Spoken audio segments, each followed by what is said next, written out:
it's me, FlawlessLee. So today, welcome back to another episode of Single Black Gay Male in America. And today I'm going to talk about, today is the 7th anniversary of the worst breakup I've ever had from probably the worst relationship I've ever been in. So I want to title this episode, Knowing When to Leave. It's very important. It's knowing when to leave. Not only is it important in relationships, but it's important in jobs. It's important in sticky situations that you may be in with friends, because sometimes you have to leave friends behind. Folks that live at home, knowing when to leave, when things get a little awkward, things like that. So yes, today's episode, knowing when to leave. And for the sake of names, let's just call this guy William. So I met William on Plenty of Fish, and we hit it off pretty good. Forever, he's always saying that I hit him up first, but I don't believe it. I believe he hit me up first, because I don't think I would hit anybody up with a bird on their shoulder in their profile picture, because I don't like birds. But that's not here nor there. Either way, we decided that we'd meet up. We talked online for a while, and we finally decided we'd meet up. So we met up. We actually met up at his place. We cooked dinner, had some laughs, sat on a patio. He smoked at the time. That's not something I typically deal with. I usually don't deal with smokers. But at the time, his personality really captured me. And I just, it was one of those things that I felt I was able to overlook for the sake of, this relationship. By the way, be careful what things you overlook for relationships, because this is how this story really gets bad. So after a while, we kind of decided that, we'd continue seeing each other. And we see each other at least 2 to 3 times a week.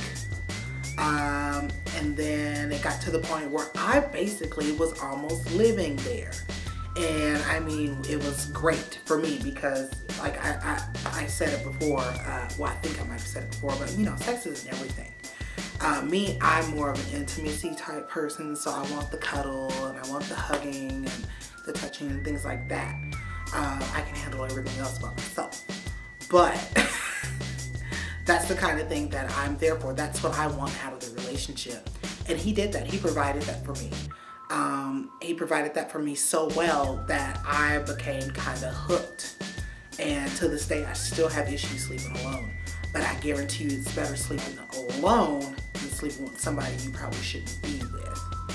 Either way, we got to the point where, I brought him around my family, even though at the time I wasn't out. I surely took him to a family outing where everyone got to meet him, and there were all kinds of questions flying about and rumors. And people questioning my best friend about, who this guy was and who was he to me.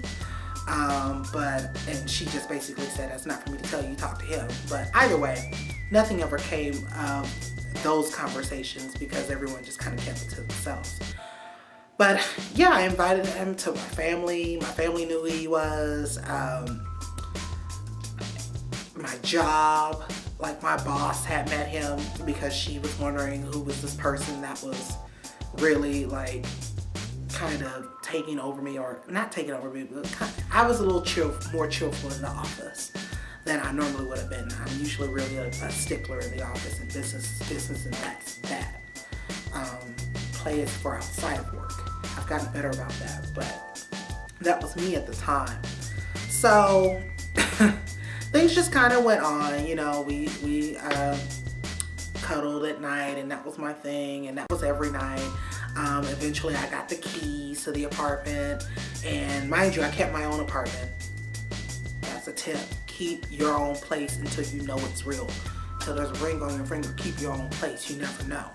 But I had my own place, which I shared with my best friend at the time. We were roommates. She lived with me for a little bit, and then we got a place together, a nice little 2-bedroom. Actually, it was pretty big for an apartment. It's about the size of a house. Either way, I'm rambling. But I had my own place, but I was mainly at his house. And I made, again, another sacrifice, considering his house was on the other end of Austin. I lived way north, Actually, I'm in the same neighborhood I used to live in now, but I lived way north and he like practically Round Rock, and he lived way south. And I would make that drive because my job was north, and I would make that drive every morning. But you know, we would walk down the stairs every morning and we do the hug and the little forehead kiss, and then we get in our separate vehicles and we go to work, and then, you know, we text each other throughout the day, see, you know, who's cooking and things like that. It was like relationship. And then one day I told him, I was like, look, I need to go to Houston. I need like a vacation. And he couldn't go, but I was going to go anyway. And I went to my cousin's house. So I'm there and I'm texting him and talking to him. And then eventually, while I'm sitting there on the couch at my cousin's house, 200-300 miles away, he basically tells me that it's not going to work out. And that he didn't love me the way that I probably loved him anymore. So I don't know, at that point me and Paul Masson became best friends that night. But then eventually within the next couple days, I made my way back to Austin. I went over there and we talked a little bit, and I ended up staying the night. And the next day we did the same old thing like we normally would have done, as if we were like still together. And I'm just like, or even like pursuing the relationship. And it kept going like that. It went like that for 6 months. The same thing, the hand holding, the vacationing, the going to festivals, the touching, everything. It all stayed the same, but we were not in a relationship. And I was just like, I just kind of stayed, and I don't know why, but I did. Either way, well, I know why I did, because I was getting something that I wasn't used to getting before, and he was providing it, and I was accepting as long as he was there. But the problem came in where I would get those calls where it's just like, hey, don't come here tonight because I'm having a date. And that became more and more often. Yet, after the dates, he would call me and be like, hey, come over. And I'd get in my car and I'd drive from North Austin to South Austin. And needless to say, I was there. Okay. So this went on for about another 6 or 7 months or so. At this point, I forgot to mention that I had already met his family and stuff like that. So his family knew of me and his brother and everything. And we just kept on doing everything like we normally did. And this was very unhealthy. It was very unhealthy because, number one, it wasn't a real relationship. It was a facade. And on top of that, it started taking its toll on me when it finally got to the point where I wasn't able to be with him every night.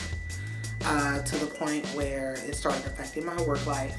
I almost freaking got fired behind some of the things I was doing at work because it just overtook me. And I'm a very emotional person, if you haven't figured that out yet.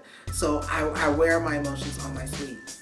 When I do wear sleeves, I always wear sleeves outside the house. These bingo wings are ready for the sun.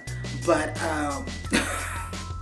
yeah, everybody knew something was up. Even my freaking parents were just like, are you okay?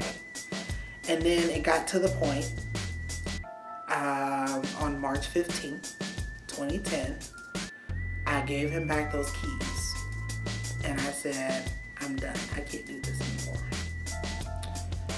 I packed my things and I drove back to my apartment. My roommate was there and I just walked in the door, dropped the bags, and just broke down. And I mean broke down for what seemed like probably hours. At some point I sobbed myself into a nap on the couch. By the time I woke up, my friend had came back with food and wine and ice cream, and you know, we just kind of, we have to watch like South Park and shit because all the other stuff I watch, like I normally watch like gay indie films and things like that, but they all kind of make you sad, especially in a moment like this because they're usually about relationships. So we end up watching things like South Park and stuff stuff, mindless stuff to kind of, you know, take your mind off of it. But it still sat with me for days and days and days after, years after. I've even kind of sabotaged other relationships because I saw that they might have been going that way. And I just didn't feel it was fair to myself, but yet it wasn't fair to those guys. And I don't know, I could have pushed away the wrong person, or the right person, per se. But until then, I'm just out here kissing all the frogs, looking for the Prince Charming. And when I find him, it'll be great. I got some experiences. I'll tell you about all these other funny relationships that happen. Not so funny, but funny relationships that I've had. And yeah, we'll just kind of take it from there. But either way, moral of the story is know when to leave. I know that's harder to say than to do, but in the long run, it's gonna work out best for you. Don't be me, because I'm still paying for it, and people that I date in some way, shape, or form are probably still paying for it, and it's not fair. But that's what therapy is for. Until next time, flawlessly yours. So I think I'm borderline dysfunctional, 'cause if I can't have you, then I don't want you to be with no one else. And the problem is you're not mine and I can't be yours, 'cause I'm a hero.